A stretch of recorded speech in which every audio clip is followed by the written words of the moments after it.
Hey Mega Moms, Jessica Hensley here with Real Estate Mega Moms, where we help moms create a life and a business that they love.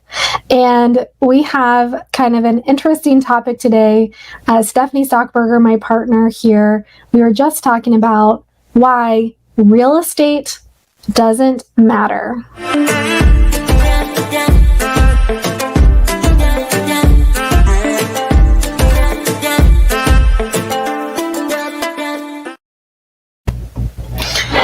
Oh, Steph. So we were just talking about, what really matters in life and what our mission is here at Real Estate Mega Moms.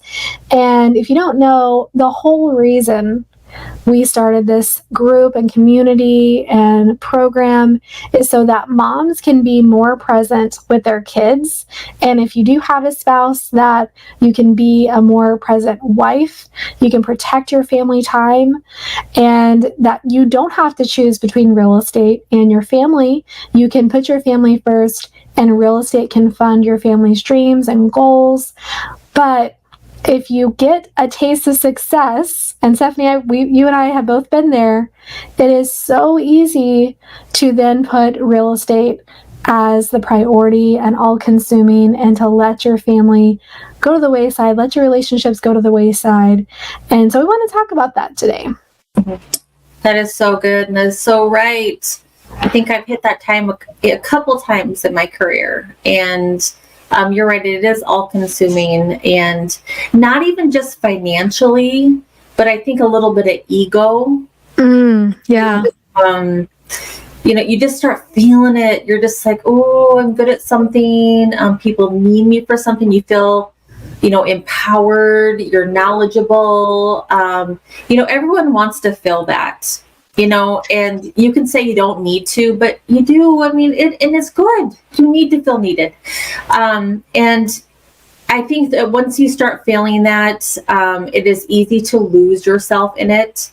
And all of a sudden, your kiddos, maybe you need to start to want more daycare than you used to, or you start to put that supper with your husband that you used to go on dates with every week aside. Maybe we don't need to do every week.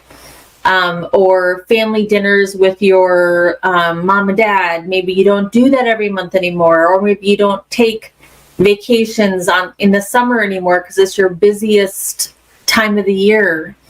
And then something happens. And it's like, wait a second. What did I do? It just... I think there's sometimes that we realize, and I feel like, and I told you this, Jessica, that, 7 or 8 years ago, I probably was in this spot where it's like things were going. Macon was probably, 5, 6 years old. My older kids were in college. Life was going good. I was busy. Brad and I's GCI, which was gross commission income, was good. I was feeling it. And my health started not doing too well. And I feel like that was God saying, Steph, if you aren't going to slow down and appreciate what you have in your life, I'm going to slow you down. And guess what? I slowed down and I started appreciating what I had. And then things happened, like my dad passed away a few years ago. And then I was like, wow. Who knows how long we have? My mom passed away at 55 years old. I'm 51. That's 4 years. I'm starting to appreciate what I have. Does real estate matter? It does. It's what we do for a living. So we need to continue to do what we do. We need to start keeping up with it. We need to do the practices, the daily activities. But does it need to be everything that we do? No, for me, it does not. It provides what I do with the bigger picture, which is my family. Yeah. And it's, we talk about the Bible verse says, where your treasure is, there will your heart be also. And if you think about treasure, what really matters in the end? It's not really money. It's mostly time. Right? You can always make more money. You can always, there's an infinite amount of money really in the world available to us, but there's not an infinite amount of time available to us.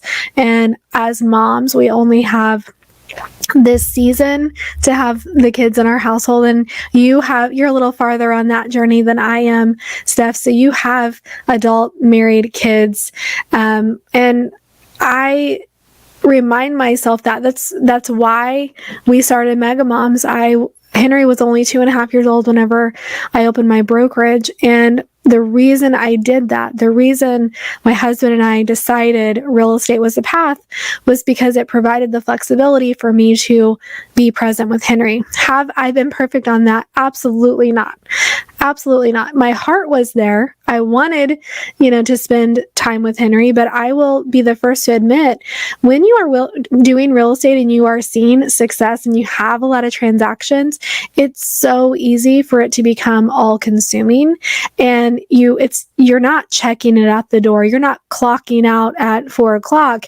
You're bringing that home with you. You're bringing the baggage home with you if you're not careful. And we talk about this in our courses and the students that we coach, of setting those boundaries. The conversation can wait till tomorrow.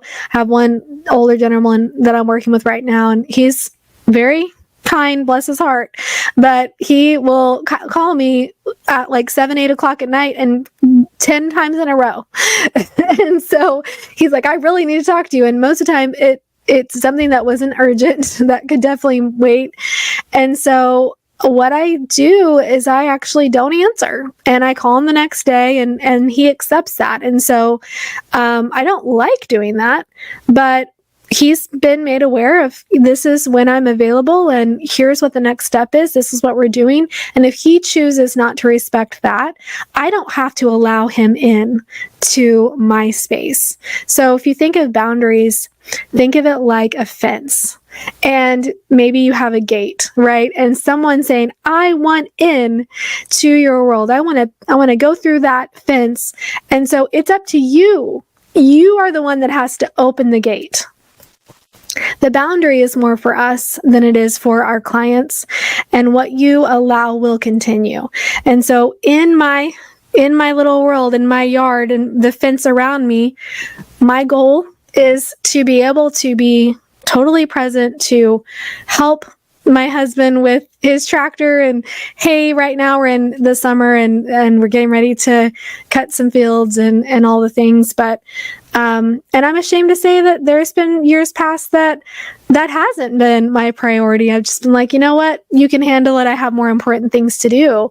And I only have this one life. And my son needs to see, a mom and a wife that's there to help. And anyway, so that's kind of where our heart is here. We know this is not to shame anyone. If you are prioritizing real estate, it's just a little bit of a reality check. And I think every once in a while, we need someone to be honest with us and to say, hey, what you're doing right now isn't worth it. In the end, you're on your deathbed. You're not going to think, I wish I would have had another transaction.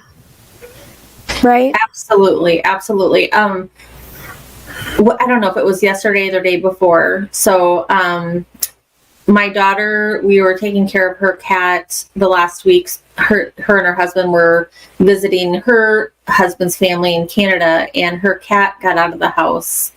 My husband was letting the dogs in, and her cat snuck out. And for the last 3 days solid, we have been looking for her cat. It's all that matters to us. It's just, our guts hurt so bad. I love this cat so much, and just thinking about my daughter, just loving this cat, and everything that I'm doing is about this cat. And so I think when I'm on all these Facebook things, it's somehow popped up the things that you will regret on your deathbed. So I must be searching for things that are this deep, knowing how much I love this cat, right? And it was saying these things that you will and will not regret. And it's all about love. And none of it is about work. None of it is about work. And here's the thing, we have to work to survive. This is the way that life goes. We have to work to survive. But it's just, I think that we are all overworkers, most of us. And I think a lot of our moms that are listening to this kind of have the same mentality. We're overworkers. We're the ones that come home from work, and we we eat quick, and we're talking about it earlier. We're eating cereal. We're eating cereal. We're quickly eating, and we're wondering why we're 10 pounds heavier than we were the night before, and we're doing all the things. We just need to slow down and regroup our thought process. What are our priorities? What are our priorities? What do we want? We want to spend more time with our families. Yeah. I remember when I first got into real estate, and I was working with a family real estate team at the time, and I was trying to think, what do I want? I want this pyramid, and I always wanted to be about family, and I always wanted to be, family's always going to be my base. Always, always. God and my family. Always, always. And I don't think there was any other realtor that I could find in the community that had that. It was always about, they want money, and they want to build a team, and they want to build big, big, big, big, big. And mine was always like, before I found real estate, mega moms. I'm like, I want to connect with other people that somehow want to build. I always had this thought of working in the car with kids and doing all these things with family and mushing it all together. And I never knew anyone else that wanted that. And I think I need to go back to that. And I want other moms to think about that again. It's like, why are us, the group, Real Estate Mega Moms, in real estate together? It's so we can build a life around our core family and have this job support it. And we need to remember that. Let's build our home life, our family life. Let's learn how to cook food at home for our family. Let's learn how to be with our family, and then let's build our real estate around it and get back to that, because that's really what matters. And I think that every family needs to sit down and have that discussion, what's important to us. So I was sharing with Steph, so we're living in an RV right now. We're getting ready to build our house. We're at the very early phases of that. And it's been challenging because it's a small space, and I've just not really embraced it. And I was telling her, I'm like, I regret that, because this is where my family is. We made this decision together, and I want to kind of renewed dedication here to make that a home while we're in the process, make it pleasant for my husband and son to live there, and myself. And so I've been trying to make sure that I'm cooking meals every night. And that sounds silly, and probably a lot of you are thinking, well, didn't you do that anyway? Honestly, I would make lunch for me and Henry, because he's here at the office, and we would have leftovers. That was good enough for us. And Cody doesn't really like leftovers, so he just have cereal or just, kind of fend for himself. And I've just been reflecting on, where are my priorities right now? And does that mean that I'm going to slow down in real estate? Does that mean I'm going to slow down with helping my coaching clients? It doesn't have to mean that, because what I can do, and what I have done, I've already proven it. I've probably had one of the busier transaction weeks this week. I negotiated multiple transactions, had closings, took new listings. I did all of the things, and yet was able to be home every night, take Henry to church, have our dinner together, help Cody with the hay.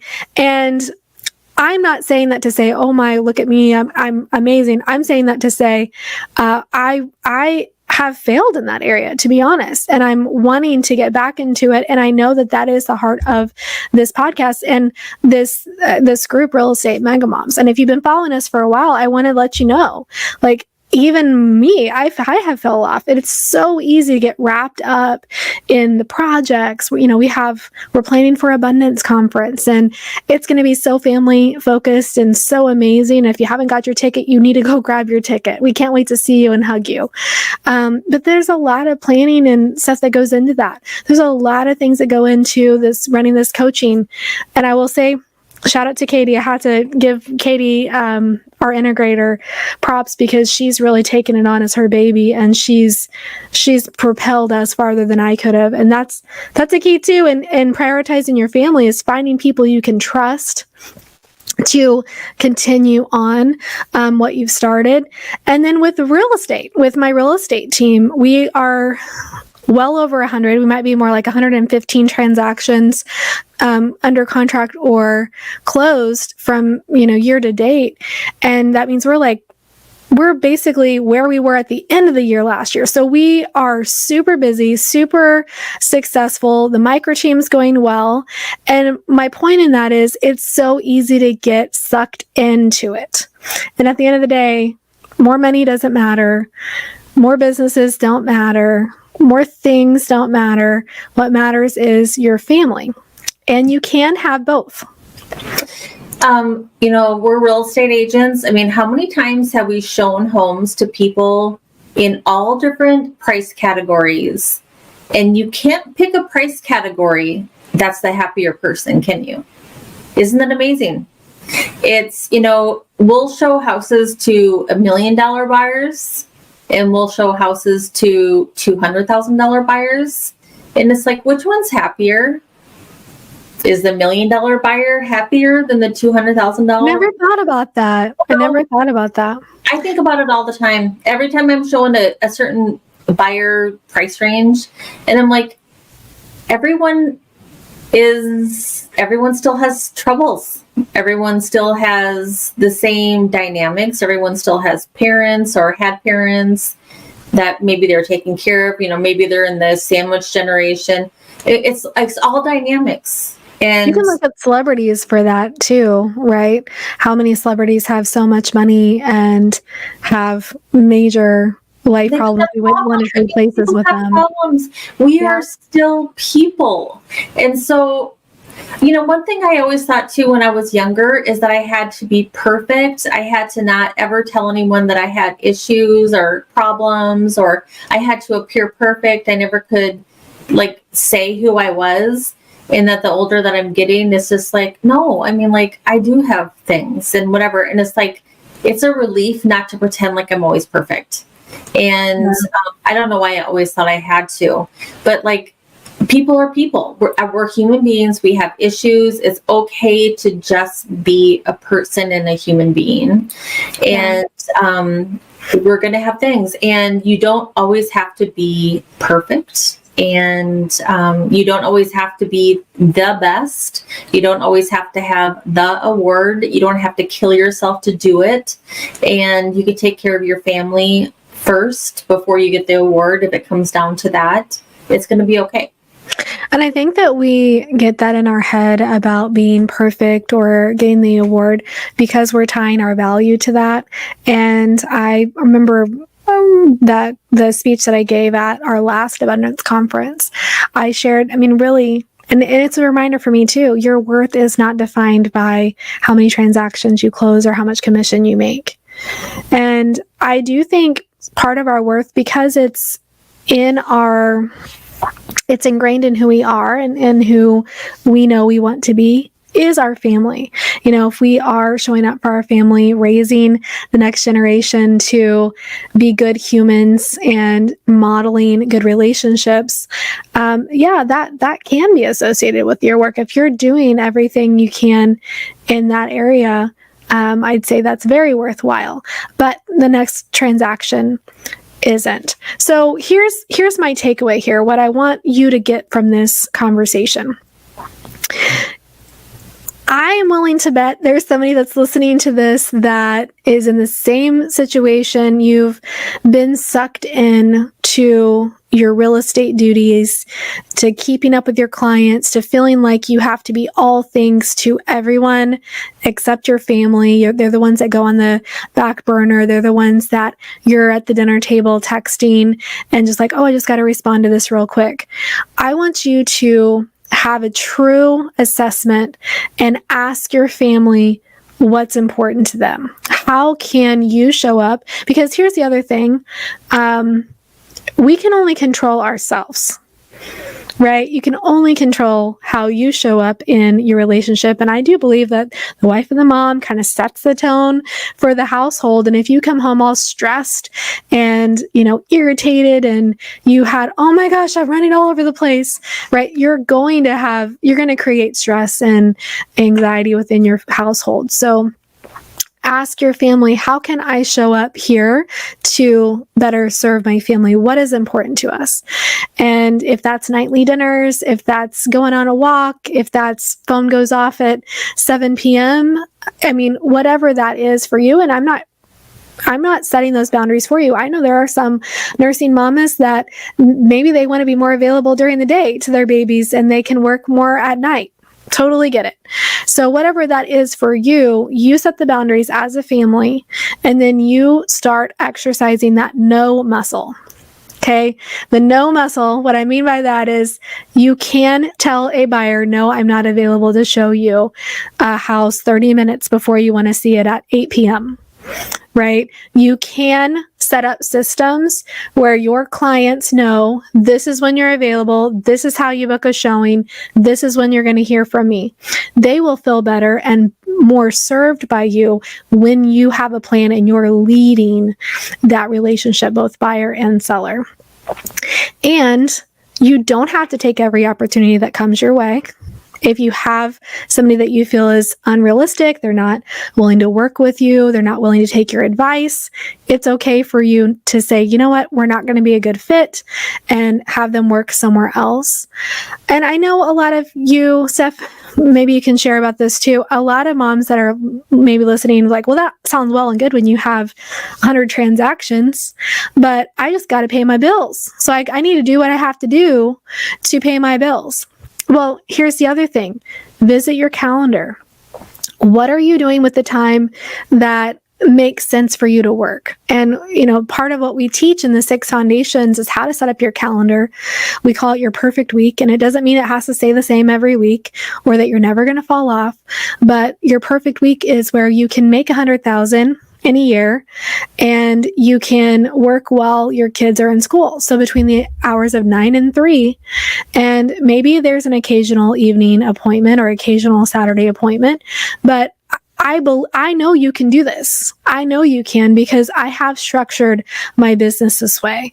And Stefanie, I believe you would agree too. Our moms that are listening and watching can make the living that they need working those limited hours, 30 hours a week. Absolutely. And going back to you taking the business that you don't want to take, but you're so desperate for the business, I absolutely get that. However, I do think if you end up taking business that is bad business or the stressful business, we've all had those clients where they are horrible the entire way through. They yell at you, they verbally abuse you, they call you at all hours of the night. Even though it might be 3 phone calls, it's 3 long phone calls, they stress you out all day. Those are the ones that take your mental energy that actually end up taking business away from you because they've stressed you out all day. They take your mental energy. They don't allow you to do more business because you're exhausted all day long. So if you use your prospecting time where you've time blocked throughout the day to actually have open mental, positive clarity because you are happy, you're ready, you are taking good business, and you can pound out good connections, prospect well, you don't need to take that kind of bad business. Believe me, I've taken the bad business, it's turned into bad business where I've had to let go business that is currently under contract. It has been there, but I've learned over the years, it's like, it is not worth it because you are redirecting my heart, my soul, my mind into business. I'm passing by real business that I could be getting, people that appreciate me. So think about that part of it. And I agree, Jess. I mean, the one thing that I was lacking early on in my business is I was just winging it. I was just taking it as it come. I had no real schedule. I had no real criteria for what I should and shouldn't be doing. So the best thing you could do is sign up for a system, something that gets you going. I mean, the business that you're talking about, I mean, it sets you up. The 6 foundations will set you up on your path to success and get you going, give you the steps, get you on a calendar and a system that will give you the future to much success. So I think that's a wonderful thing. And you won't have to worry about taking a business that you shouldn't be taking. Yeah. And I want to have a little bit of a caveat here. You may have a busier week than another. right?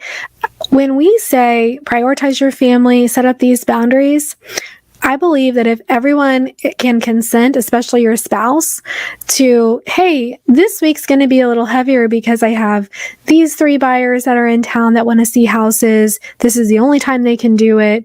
And I have these closings or whatever. I mean, there are going to be extenuating circumstances, and I want you to give yourself grace on that. But what I don't want you to do is to fall into this trap of this is your day in, day out life. It's one thing if it's a moment like, okay, this day I have to show until 8, and it's not going to interfere with our family, with a baseball game or whatever. But I may not make it for dinner this night. Okay. No big deal. I think I just want everyone to hear that, because I don't want you to have guilt around, accommodating a client that is a client. They've signed an agreement with you. They are, life-giving to you. They are realistic. They're not just wasting your time. So it's going to turn into a transaction. Fine. That's totally fine. Take a day, but don't let that be your day in, day out routine. I don't think the older kids that are married, I don't think I ever missed a game of theirs. Brad, for half of that time, was working at the post office. That's what he did before he got into real estate. Now Brad's been, with us for over 11 years, but I don't think I ever missed a game. I mean, I just made it a staple. I'm just like, I'm not missing a game. Now Macon has had times where I've had to miss a game because of health reasons, but so I mean, like, it is. And I just love that. And I just love it. And I might have missed business because of it. But I still remember eating. There was food on the table. My house mortgage was paid for. I have a car in my garage. So thank God, right? Yeah. But I saw their games. I don't remember a lot about each individual game, but you know what? I bet you my kids remember Mom in the stands. So Yeah. that's cool. Yeah, absolutely. All right. Well, moms, that's all we have time for today. Hopefully you took something away from this and are encouraged, and maybe you too will have a little renewed strategy for your family. And if you want to attend the Abundance Conference with us, the link will be in the show notes or in the comments below. Please come. It's September 19th through the 21st. It's going to be amazing. We're excited. We're going to be in Dallas. So especially if you're in the Texas area or it's like drivable for you, do not miss this conference. I promise you it's different than any conference you've ever gone to. If we piqued your interest about our 6 Foundations coaching program, that'll also be in the notes below. You can sign up for a free strategy call with our team to see if it's a good fit for you. And if there's anything we can do for you and your business, please let us know. Comment below, like this video, like our channel. That's how we stay being able to present this, what we feel is a very important message, and that is to help moms create a life and a business that they love.